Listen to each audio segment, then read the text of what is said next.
Lalu sosok seperti apa yang tepat untuk menggantikan Shin Tae-yong? Apakah PSSI memang sudah menunjuk Patrick Kluivert untuk mengisi kursi pelatih timnas? Kita akan bahas bersama Wakil Pemimpin Redaksi Harian Kompas, Adi Prinantio. Mas Adi, selamat malam. Selamat malam, Friska. Dunia maya ini ramai sekali, gaduh sekali. Sebelum kemarin diumumkan resmi, bahkan sejak hari Minggu itu kita sudah sama-sama pantau ya Mas ya. Di timeline, terutama di X itu sudah jadi trending topik. Kan memang seringkali gosip itu fakta yang tertunda kalau untuk di bola ini ya Mas Ape. Nah tapi bicara soal sekarang, dari mulai momentumnya dulu. Yang jadi kegaduhan di media sosial kan bukan semata-mata karena kenapa STY dicopot. Tapi oke lah pergantian itu biasa, cuma momentumnya tepat atau tidak sih? Harus sekarang banget gitu Mas Adi? Kalau saya pribadi juga bertanya-tanya mengapa seperti dipaksakan harus sekarang gitu ya. Karena seperti kita tahu, kita sedang dalam proses kualifikasi putaran ketiga menuju Piala Dunia 2026. Dan tren sedang cukup positif meskipun kita waktu itu dikalahkan Cina, tapi terakhir kita mengalahkan Arab Saudi. Yang dulu-dulunya kita selalu keok ya, kalahnya banyak ya, pernah kalah 0-8 dan sebagainya. Kita menang 2-0, jadi momennya itu bagus ya, positif ya.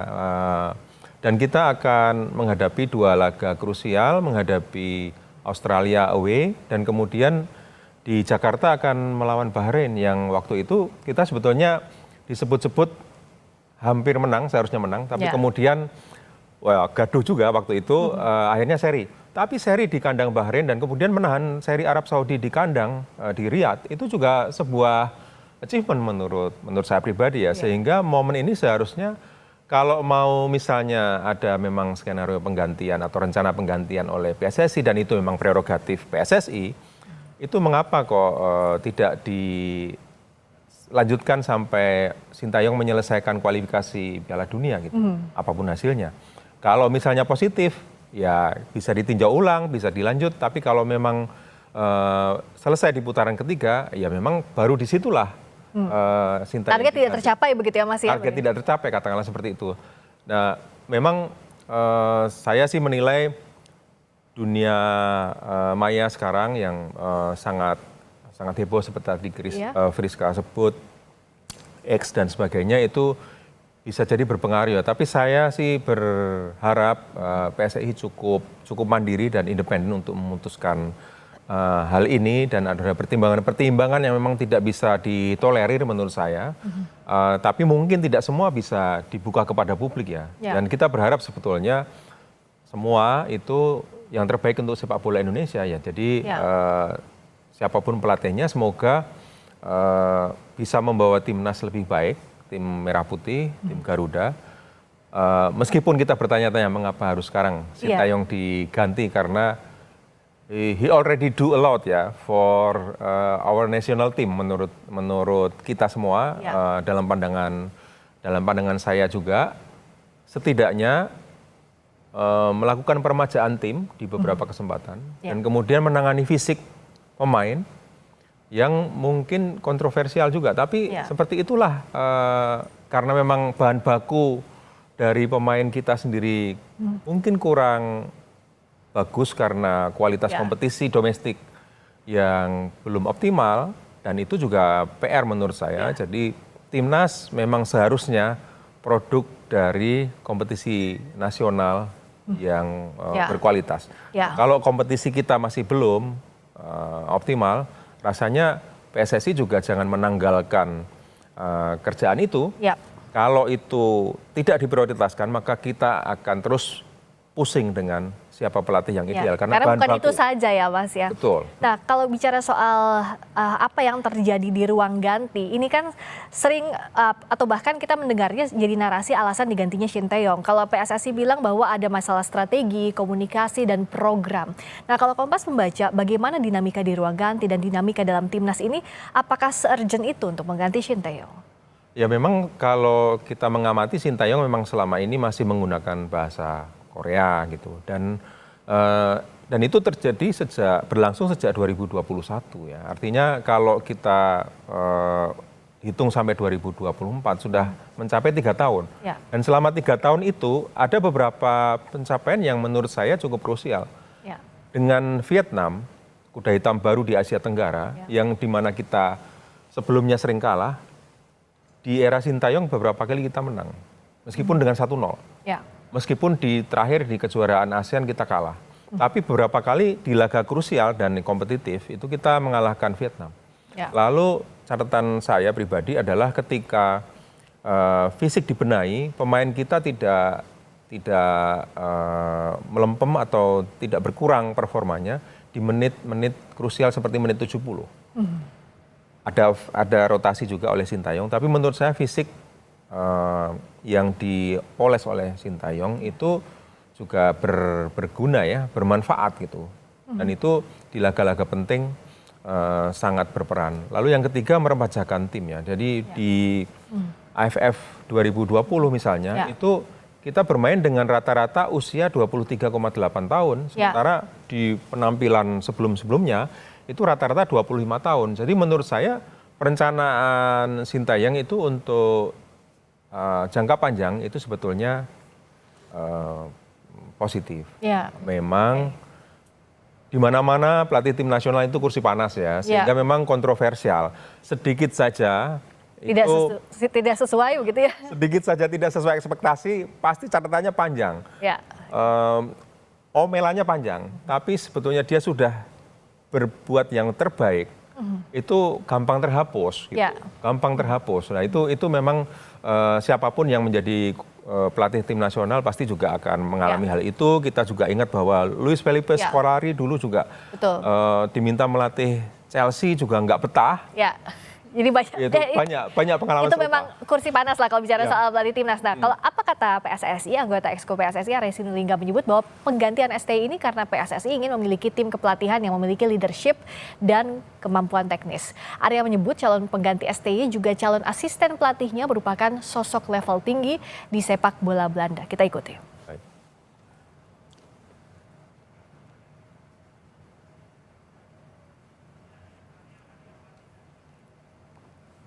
Ini membentuk yang namanya tim kepelatihan yang punya leadership, tapi ada juga yang punya kemampuan teknik. Nah, ini yang gaya Eropa ya begini.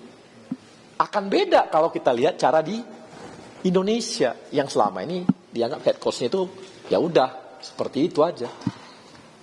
Ini enggak, dilengkap. Ini akan ada lengkap. Mudah-mudahan nanti coba dengar aja siapa nanti yang khusus asisten pelatihnya ini teknis. Yang pasti ya level tinggi lah di Belanda juga, bagus lah, maksudnya bagus lah dari Belanda juga diambil, yang punya prestasi meloloskan klub-klub masuk Eredivisie gitu, jadi oke. Kita ulas singkat dulu saja soal apakah dari nama-nama yang disebutkan ini mengerucutnya sudah ke Kluivert ya, apalagi Fabrizio Romano terakhir misalnya sudah jelas. Tapi kalau sosok Kluivert gimana, Mas Adi? Ya, kesan saya pertama adalah ya begitu muncul nama Patrick Kluivert, saya pribadi juga langsung mengecek di beberapa referensi dan memang pengalaman kepelatihannya kalau bisa disebut menjulang sih belum mengkilap ya, seperti itu ya. Ngelatih klub timnas Curaçao, lalu asisten pelatih dan sebagainya. Artinya memang pengalamannya sebagai pelatih itu rasanya untuk timnas Indonesia apakah ini layak gitu ya, respon pribadi. Dan memang tidak semua pemain top, dia pemain top gitu, Kluivert gitu. Tidak semua pemain top bisa menjadi pelatih top. Oke, kita tahan dulu sampai di sana dulu Mas Adi. Belum tentu pemain top bisa jadi pelatih top. Nah, tapi bagaimana peluangnya Kluivert ini? Kan kalau diganti dalam waktu seperti ini di tengah prestasi timnas yang menanjak, yang dicarinya kan adalah jaminannya apa? Artinya kan kalau kita lihat penggemar timnas akan membandingkan CV seperti yang tadi kita bahas sebelumnya. Nah, bagaimana CV dari Patrick Kluivert ini kalau dibandingkan dengan Sintayong untuk meyakinkan gitu?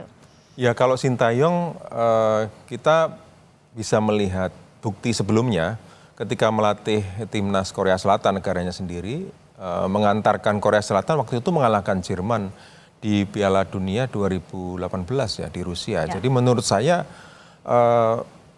untuk timnas Korea Selatan mengalahkan Jerman itu kan sesuatu ya.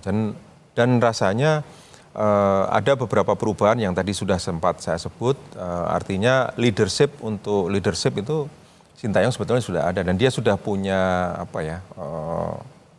karisma di kalangan pemain. Ya. Nah, tentu pelatih pengganti itu level karismanya mesti setara atau bahkan lebih tinggi dari Sintayong gitu. Dan itu harus proses adaptasi yang cepat. Dia harus menjalankan proses adaptasi yang cepat karena di Maret itu sudah ada 2 laga penting di kualifikasi Piala Dunia. Jadi kita belum mendengar secara resmi siapa nama pelatih pengganti itu ya. Meskipun sudah banyak disebut-sebut Patrick Kluivert ya. Tentu kalau itu betul Kluivert atau siapapun, proses adaptasinya harus cepat. Jadi dia harus menanamkan karisma kepada tim. Dan kemudian menjalankan ideologi kepelatihannya secara jelas kepada pemain. Sehingga pemain itu bisa memahami apa yang ada di pikirannya tentang permainan sepak bola. Dan bisa menularkan atau mentransformasikan jurus-jurus pamungkas yang dia punya kepada tim, kepada pemain, terutama kapten salah satunya dan beberapa pemain andalan. Jadi menurut saya proses adaptasi ini yang kita tunggu dan kalau kita berharap, tentu kita berharap bahwa tim nasional kita melaju sangat jauh, itu dipunyai oleh pelatih pengganti. Proses adaptasinya harus tepat dan leadership. Saya setuju itu sangat dipengaruhi selain idealisme sepak bola dia. Nah, bicara soal pelatih pengganti ini, anggota Exco PSSI Arya Sinulinga lagi-lagi menyebut bahwa pelatih baru timnas nantinya juga akan ditugasi untuk melobi pemain-pemain diaspora untuk dinaturalisasi. Karena itu pelatih timnas baru merupakan sosok yang dihormati di sepak bola Belanda. Kita ikuti dulu. Dengan head coach yang level yang seperti ini, nanti dia juga yang akan melobi pemain-pemain diaspora yang selama ini mungkin belum terbujuk untuk mau masuk ke kita. Jadi nanti dia juga yang akan melobi dan mengajak pemain-pemain diaspora untuk masuk ke kita. Nah, PR pertamanya adaptasi waktu cepat, berikutnya ada PR tambahan, lobi diaspora, Mas Adi. Kalau saya pribadi ya Friska, itu boleh kita menjalankan proses naturalisasi pemain gitu. Karena negara-negara lain juga menjalankan itu. Tapi seharusnya itu menjadi program jangka pendek saja gitu. Untuk mengungkit kebanggaan terhadap tim nasional kita. Selain mengoptimalkan tentu sumber daya pemain naturalisasi, diaspora gitu, tadi yang disebut oleh Bung Arya gitu. Tapi itu seharusnya tidak melupakan salah satu tugas utama federasi untuk membenahi dan meningkatkan kualitas kompetisi lokal, kompetisi domestik. Karena dari situ sebetulnya sumber-sumber utama pemain nasional kita. Jadi kompetisi yang bagus, kompetisi berkualitas akan idealnya itu menghasilkan tim nasional sepak bola yang berkualitas. Bahwa ada kompetisinya bagus, timnasnya belum bagus, ya itu belum ideal. Tapi banyak sekali itu Prancis itu liganya bagus, lalu Spanyol liganya bagus gitu. Jadi kita harus kiblatnya seperti itu. Jadi kalau bahan bakunya udah oke, sebenarnya siapa aja gampang ya Mas ya? Kalau bahan bakunya oke, siapa saja bisa dengan cepat itu melatih itu gitu. Meskipun ini juga banyak sisi ya, tapi bahan bakunya dipastikan oke dulu gitu. Jadi benahi dulu kompetisi. Kompetisi itu urusan jangka panjang, tapi paralel harus dijalankan dengan proses naturalisasi pemain. Jadi menurut saya itu short term, jangan dijadikan proses naturalisasi itu sebagai program yang ideal dan selamanya akan seperti itu. Itu akan membunuh karir pemain-pemain domestik, pemain-pemain kita. Kita lihat saja bahwa sekarang saja paling pemain domestik dari liga lokal hanya Rizky Ridho. Iya, tidak banyak yang seperti Rizky Ridho. Tidak banyak seperti Nando yang masuk misalnya. Ya, dan Witan Sulaiman, kemudian Asnawi Mangku Alam gitu. Ya terbatas. Karena memang level kompetisi kita nomor 25 dari 47 liga sepak bola di Asia. Setengahnya di bawah itu. Harus ada target menurut saya, masuk 20 besar atau bahkan masuk 15 besar gitu. Dan itu harus terprogram menurut saya. Jadi itu adalah sumber bahan baku paling ideal. Kalau mau dipoles atau diramu dengan pemain naturalisasi oke, tapi jangan sampai itu menjadi proyek ideal yang terus sama seperti itu karena akan membunuh karir dari pemain-pemain Nah, selain tadi domestik ya, kita. seperti yang Mas Adi katakan harus ada jangka panjangnya jelas. Apa yang harus dikejar PSSI sekarang dari kacamata tengah-tengah ya? Kalau bisa ditanya PSSI pasti ini adalah langkah yang paling betul begitu. Tapi begitu pula jangan sebaliknya bahwa ini keputusan yang salah. Nah, tapi kalau dari kacamata tengah-tengahnya Mas Adi, apa yang harus jadi catatan besar agar federasi ini bisa mengejar target? Singkat saja. Ya, yang utama optimalkan tim nasional ketika sedang berjuang. Jadi kita berharap bahwa pelatih timnas benar-benar qualified. Kita percaya pada PSSI bahwa prosesnya berkualitas.